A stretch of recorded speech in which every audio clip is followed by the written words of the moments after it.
24 brightly colored bungalows are the focus of a redevelopment project in an area once known as West Lewisville.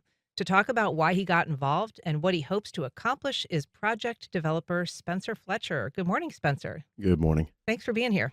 Thank you for having me. So, this project was recently featured in a profile in the Florida Times Union, which is how I'd heard about it. But for people who haven't heard of Oneida Court bungalows or even possibly the neighborhood known as West Lewisville, where are we talking about?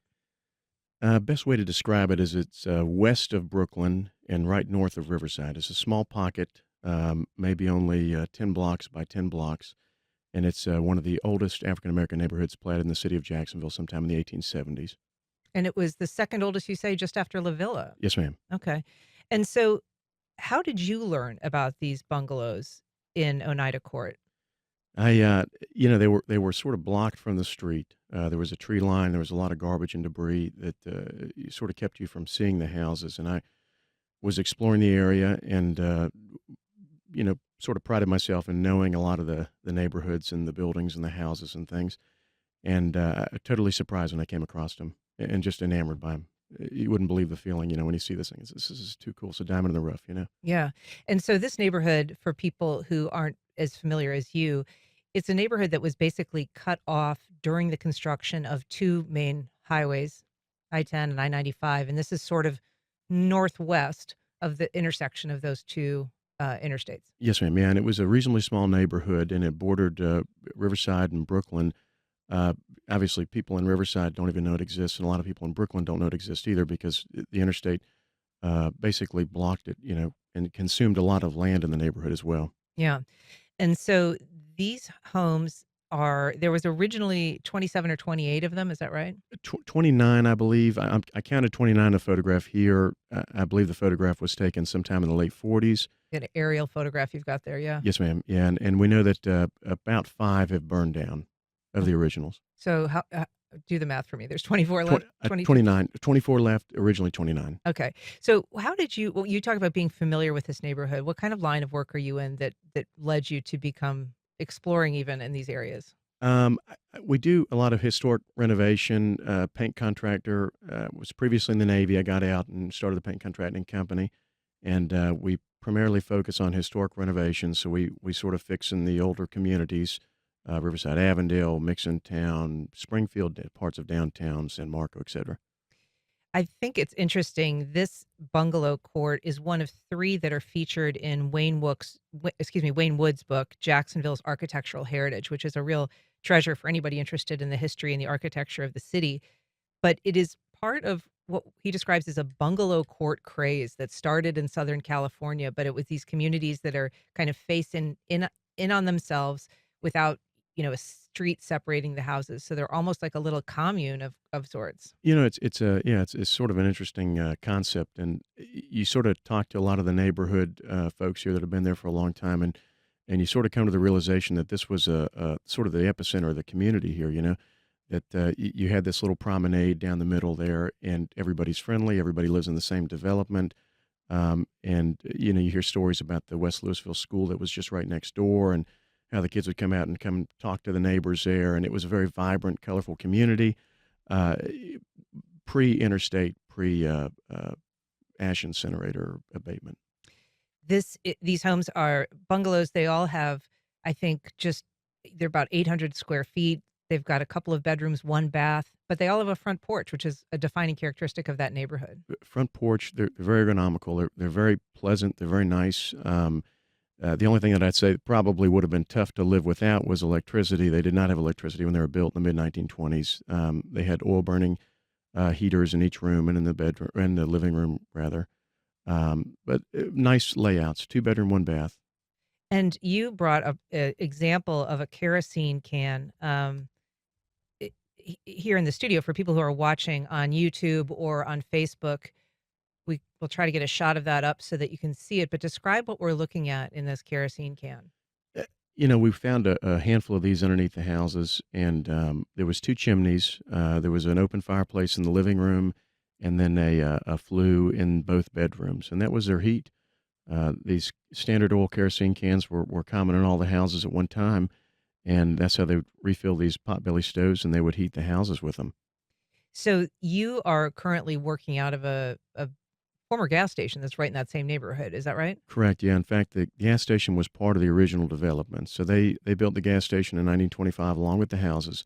The developer had their gas station business there, and they had a large billboard in the field next to the gas station, but it was all part of the same development.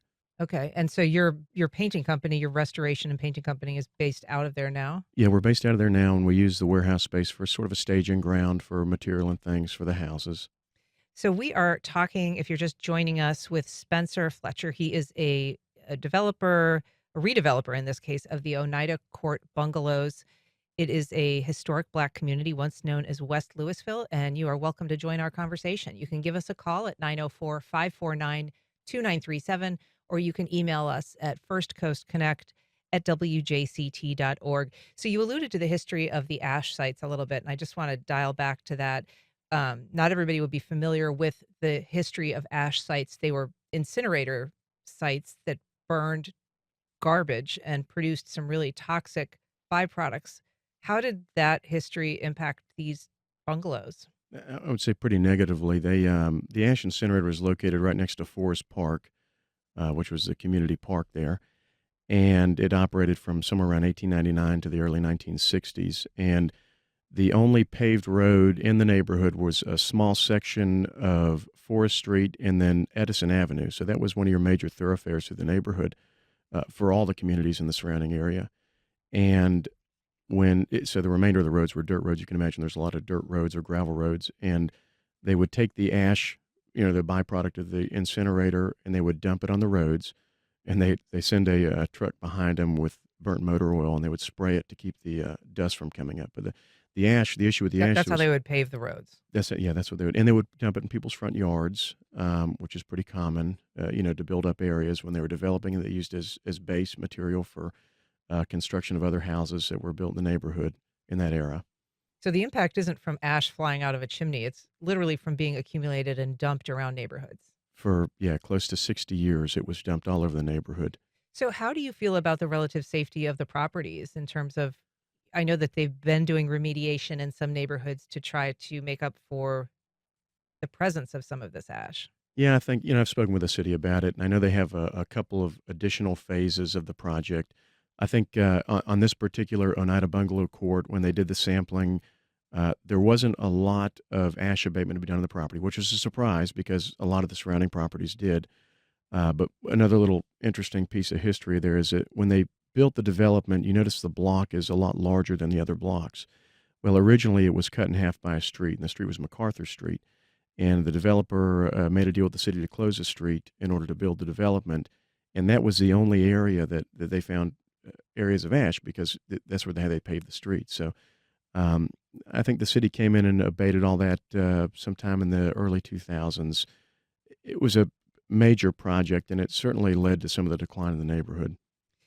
So tell us a little bit about yourself. You are from LaBelle, Florida. I've been to Clewiston. I've been to Belglade. This is just west of there, kind of in the middle of nowhere in a lot of ways. Middle of nowhere, it's a farming community, and even me, I grew up outside of LaBelle, sort of in between LaBelle and Felda, but yeah, very small, yeah, one horse town. Hmm. And your father was a pilot, Pilot, he's a crop duster and aerial applicator, did that his whole life. and you also went into the military. Yes, ma'am. Did you? Were you a pilot as well? I was, yeah, I flew P-8s for the Navy. Okay. And then you got out of the Navy here in Jacksonville. Yes, ma'am, just about 3 or 4 months ago, actually. Oh wow! Yeah, Congratulations. thank you. So were you running this business in tandem with your service? Sort of towards the end, yeah, Okay. I was. Um, what made you decide to take on a project this large? You'd have to see it to believe it. You know what I mean? When you drive past, it's really hard to articulate in words the feeling you get. But the best way I can describe it is you're like walking back in time. And, this is a common thread among a lot of neighborhoods in the United States right now that there are communities that don't get the attention that a lot of other communities do, predominantly minority communities. And there's a lot of good and rich history there. There's a lot of good and bad, and it deserves to be preserved. And when you drive by this place, it's one of one. I mean, really, when you look at it, it's just amazing. So we have a question from Richard on Facebook, and it's a point that I wanted to get to as well. He's asking what is happening to the existing residents of these homes. Some are occupied, some, as you said, were destroyed, but there are residents still, Correct. Yeah. tenants Yep. there. Yep. Yeah. The tenants. There's a lot. There's a couple there that are long-term tenants, and we're going to make whatever plans we can to ensure that they're there as long as they want to be there. They're currently renters, so you're their Correct. landlord, and the other properties are being renovated. Well, we don't have really the funding to do everything at once. We've semi-completed one house. If you can imagine, 24 houses, a pretty massive undertaking. So right now we have, I'm going to say, about 10 vacancies, and one of them that had pretty major fire damage about a year and a half ago, or a year ago maybe. Yeah, I saw a photo of it. It really is burned Yeah, it is. Yeah, to I a just signed crisp. paperwork to have a contractor come in and reframe it so that the city can't tear it down.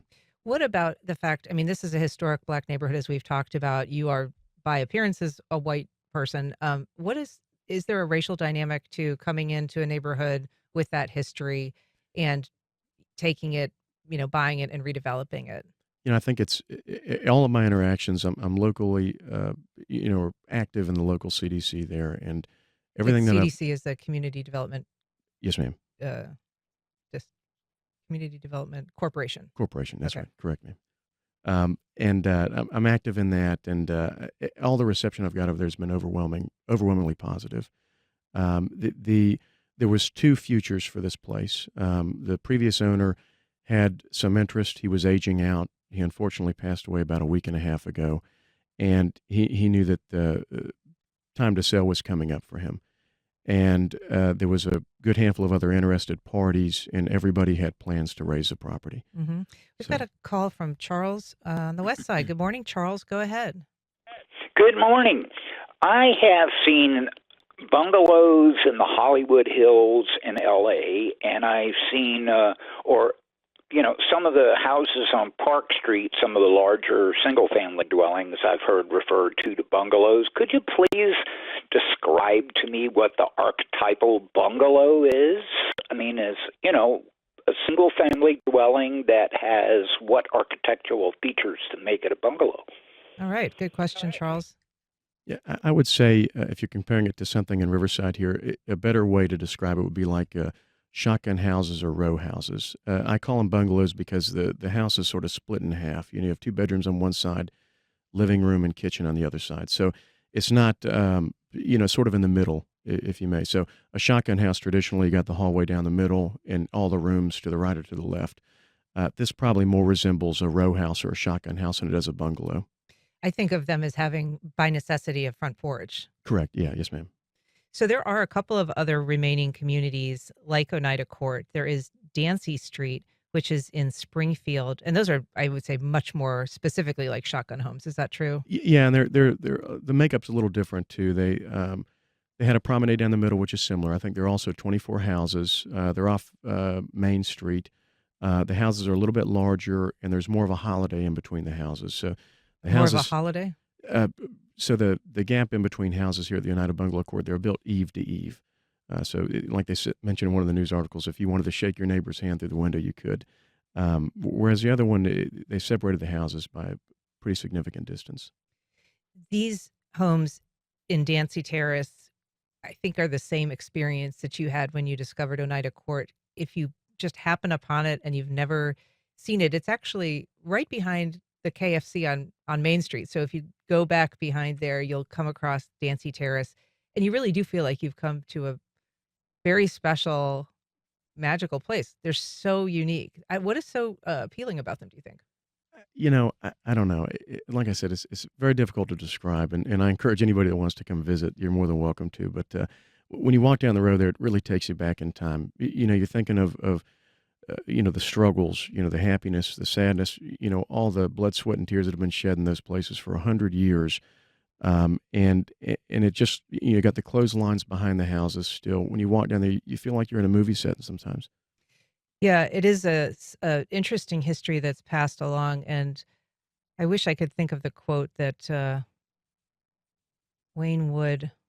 It's along the lines. It's in his book, but it's something to do with you cannot ever really own this house It belongs to the people that came before you. Yeah, and I think it's like a good way to describe it is we're just stewards of this stuff, and that my job here is to protect and save, and then someone else is going to take it over after that. So what kind of history remains for you to, help tell the story of this place? You found an old aerial photograph that shows the property before the interstates came through and severed it from the rest of the community. But what else remains in terms of documentary evidence or records that show its history?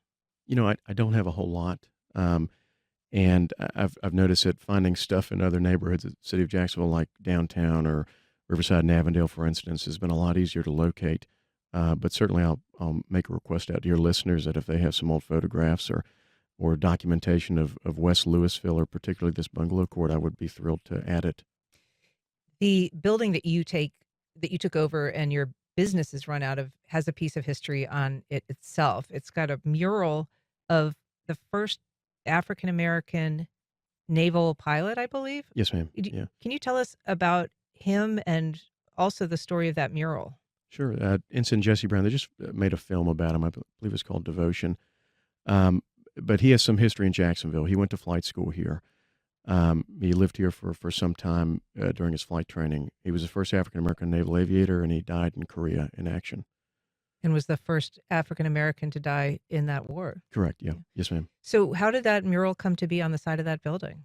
The movie came out. I'd known about the story a long time. That they have photographs of him up at the Building 1 of the U.S. Navy base, NAS Jacksonville, and he's always been a personal hero of mine.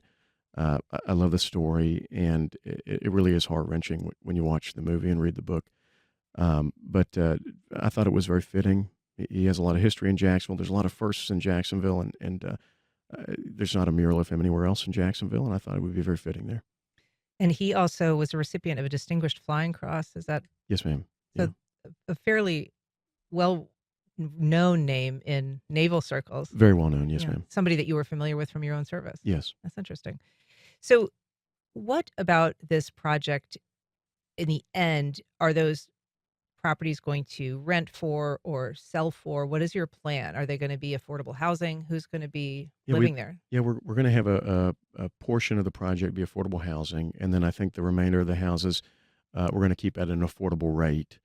Obviously, living over in Brooklyn, I'm sure a lot of people, if your listeners live over there, can attest that $2,000+ one bedroom apartment is going to be tough to sustain if you're making anything less than $100,000 a year, which I don't think is sustainable for a lot of people. Yeah, and Brooklyn is one of those neighborhoods that has been around a long time, has a lot of history, and has changed a great deal with redevelopment that has essentially pushed a lot of former residents out. Yeah, a lot, and a lot of history has been wiped away. We had a lot of beautiful buildings there, beautiful housing that is all gone now. The concern there, as in many of these neighborhoods, is what happens. Is this going to be a, a, a pattern where people are displaced? Is this gentrification? Is this going to supplant an existing neighborhood with an entirely different population of people? Yeah, I don't know the answer to that question. I know that just on the block behind me, since I've been there, I'm going to say around 4 or 5 of the original houses have been torn down, and a new house has been put in its place and put up for rent, and for a pretty significant amount of money too. So things are changing all around, and I think that the future of the property was in question. Mine specifically, because with as many teardowns and as many demolitions that have been happening over there, it's sort of sad. We've got a call from Eric in Arlington. Good morning, Eric. Go ahead.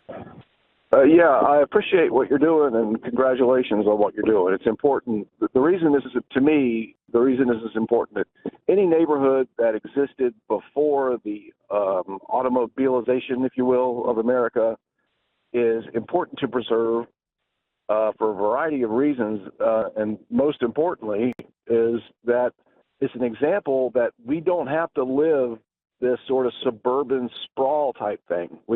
People did live another way and before, and it's important to preserve examples of that so people can see it. Say, look, we don't have to, if Florida has become one giant suburb, and it's just it doesn't. We don't have to live this way with the cars and everything. So I appreciate what you're doing. Thank you for taking my call.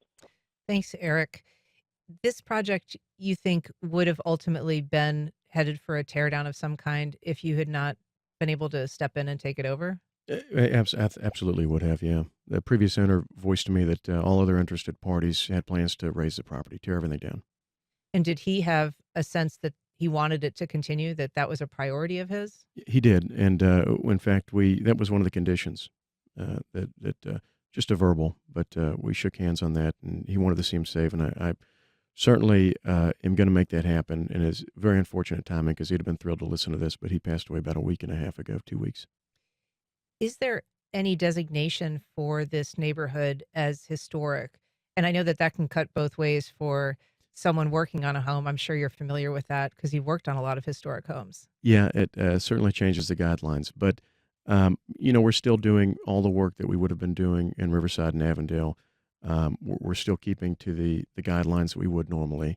And there is, we've had visits at the local CDC from the UF, discussing the options of maybe designating the neighborhood or maybe specifically the bungalow court. So, yeah, we're exploring that. And when we talk about the restrictions, having a historic designation can limit how you can do construction, the kinds of materials you can use, sometimes how the exteriors can look. But there is also an opportunity for funding in some cases. Is that something that would be helpful to you? Yeah, oh, absolutely, yeah. Yeah, any variety of funding would be helpful So at have this you point. are you pursuing anything either through the city or the state? I'm pursuing some stuff through the city, but it sort of ended up in a dead end. Why is that? I don't really have a good answer for you.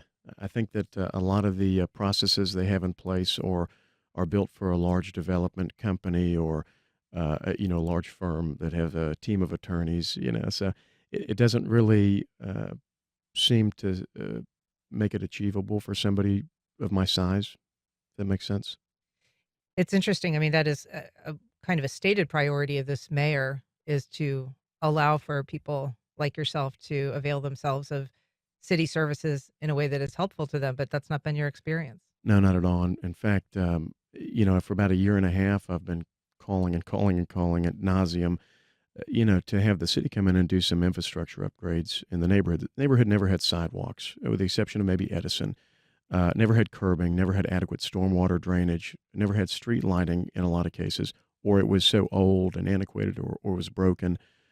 So there's a lot of major road work as well, a lot of major infrastructure problems in the neighborhood that haven't been dealt with, and probably because no one has called about them or bellyached about them. And of course, when I started, my thought was, well, this is a pretty important project. I think the city's going to get behind this and see that as well. And, maybe I'll be put in the queue. It may take a couple of years. I understand that. But to date, most of my requests have been canceled because they say it's over the work maintenance repair budget of $100,000. So basically, we're at a stalemate. No one's budging. How much is this project going to cost you overall, do you estimate? Probably about 1.5 million. Well, Spencer Fletcher, it's fun to meet you. It's a really neat project. Thank you so much for coming in today. Thank you. Yeah, thanks for having me.